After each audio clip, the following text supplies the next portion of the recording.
जय श्री गुरु। प्रिय श्रोताओं, आप सुन रहे हैं वाल्मीकि रामायण और आज आप सुनेंगे वाल्मीकि रामायण का भाग 186 और उत्तरकांड का भाग 40।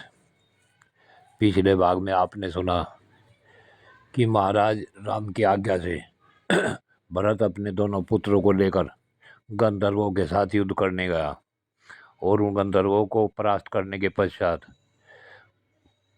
महात्मा भरत ने अपने दोनों पुत्रों को वहाँ का अलग अलग राज दे दिया तथा वहाँ की राजधानी आबाद करने के बाद वह वापिस अयोध्या लौट आया।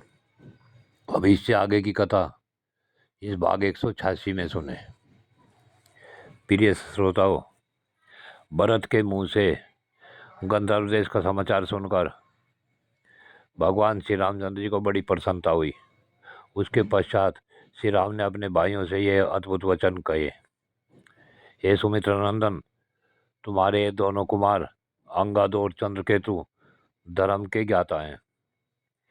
इनमें राज की रक्षा के लिए उपयुक्त दृढ़ता और पराक्रम है। अतः मैं इनका भी राज्याभिषेक करूंगा। तुम इनके लिए किसी अच्छे देश का चुनाव करें जो रमणीय होने के साथ ही विघ्न बाधाओं से रहित हो और जहाँ ये दोनों धनुर्धर और आनंद पूर्वक रह सके। सोम, ऐसा देश देखो वहीं निवास करने से दूसरे राजाओं को पीड़ा न हो, आश्रमों का भी नाश न हो, हम लोगों को किसी की दृष्टि में अपराधी भी नहीं बनना पड़े। श्री रामचंद्र जी के ऐसा कहने पर भरत ने उत्तर दिया, हे आर्य, यह काम पथ नामक देश ऐसा बड़ा सुंदर है, वहाँ किसी प्रकार की रोग व्याधि का भय नहीं है। वहाँ महात्मा अंगद के लिए सभी नई राजधानी बसाई जाए और चंद्रकेतु के रहने के लिए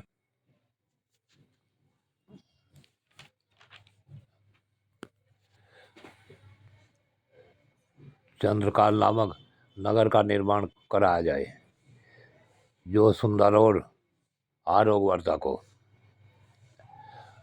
भरत की कही हुई इस बात को सुन श्री राम ने स्वीकार किया और कारूपद देश को अपने अधिकार में करके अंगद को वहाँ का राजा बना दिया। कलेश रहित कर्म करने वाले भगवान श्री राम ने अंगद के लिए अंगदिया नामक रमणीयपुरी बसाई जो परम सुंदर होने के साथ ही सब ओर से सुरक्षित भी थी। चंद्रकेतु अपने शरीर से मल के समान हष्टपुष्ट थे। उनके लिए मल देश में चंद्रकांता नाम से विख्यात द्वीप पुरी बसाई गई जो स्वर्ग के अप्सराओं अमरावती नगरी के समान सुंदर थी। इससे श्री राम, लक्ष्मण और भरत तीनों को बड़ी प्रसन्नता हुई। उन सभी रणदुर्जय वीरों ने सोमवन कुमारों का अभिषेक किया।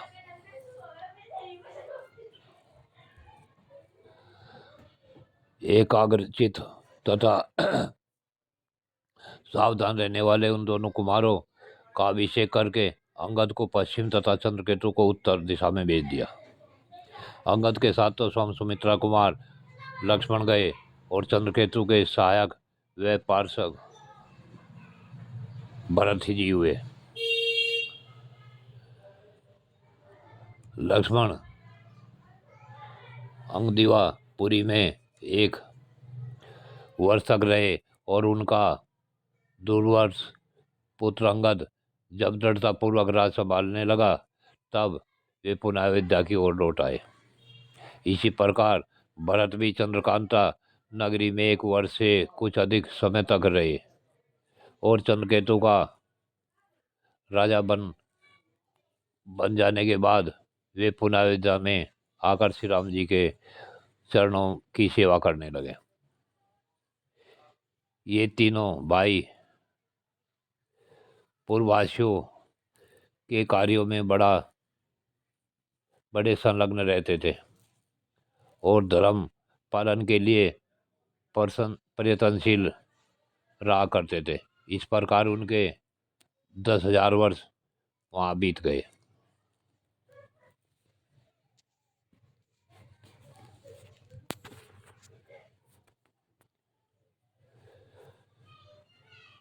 तदंतर कुछ समय और बीत जाने पर जब श्री भगवान श्री राम धर्मपूर्वक अयोध्या के राज का पालन कर रहे थे, साक्षात काल तपस्वी के रूप में राजभवन के द्वार पर आया।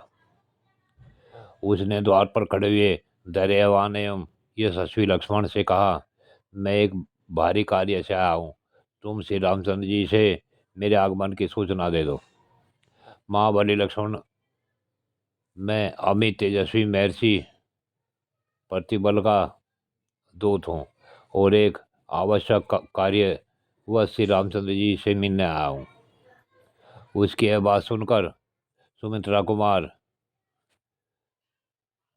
तदंतर ही बड़ी उतावली के साथ भीतर जाकर श्री रामचंद्र जी से उस तपस्वी के आगमन की सूचना दी। माँ तेजस्वी महाराज, आप अपने राजधर्म के प्रभाव से प्रत्येक और परलोक पर भी विजयी हो। एक महर्षि दूत के रूप में आपसे मिलने आए हैं। वे तपस्या जनित तेज से सूर्य के समान प्रकाशित हो रहे हैं।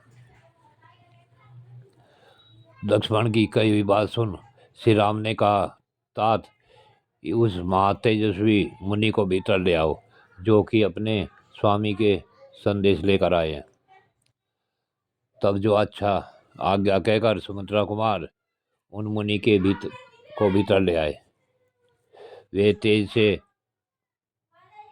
प्रज्वलित होते और अपनी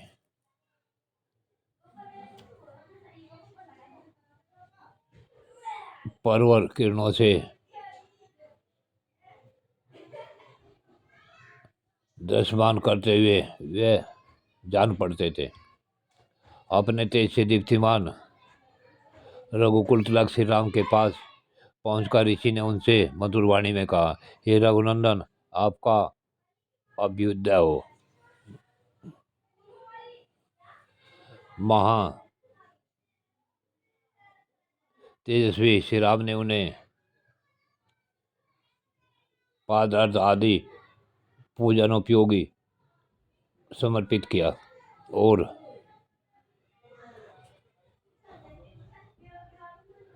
शांत भाव से उनका कुशल समाचार पूछना आरंभ किया।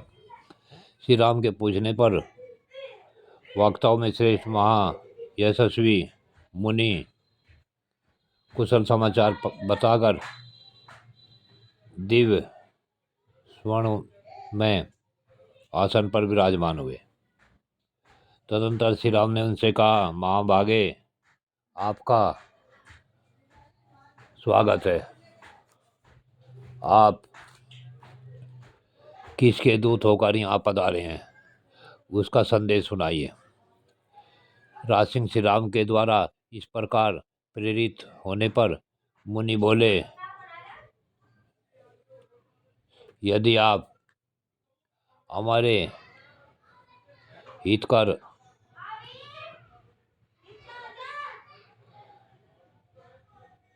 हो तो तुम और मैं ही दो आदमी रहे। यहाँ हम बात को कहना उचित नहीं मानते। अतः श्री राम ने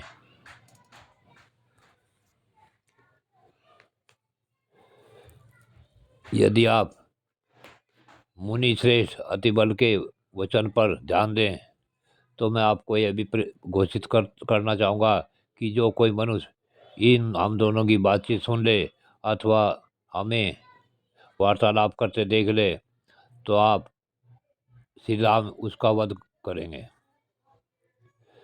श्री राम से तथास्तु कहकर इस बात के लिए प्रतिज्ञा की और लक्ष्मण से कहा, महाबाहो, द्वार पाल को विदा कर दो और स्वयं ड्योढ़ी पर खड़े होकर पहरा दो। सुमित्रा कुमार जो ऋषि और मेरी दोनों की कही हुई बात सुन लेगा या बात करते हुए मैं देख लेगा, वह मेरे द्वारा मारा जाएगा। इस प्रकार अपनी बात ग्रहण करने वाले लक्ष्मण को दरवाजे पर प्रेरित कर तैनात करके श्री रघुनाथ जी ने समागम महर्षि से कहा, मुने, अब आप निशंक होकर वह बात कहिए जिसे कहना चाहते हैं, अथवा जिसे कहने के लिए ही आप यहाँ आए हुए हैं। मेरे हृदय में भी उसे सुनने के लिए उत्कंठा है। जय श्री गोरख। प्रिय श्रोताओं, आज की कथा यहीं पूर्ण होती है। आगे की कथा अगले भाग में।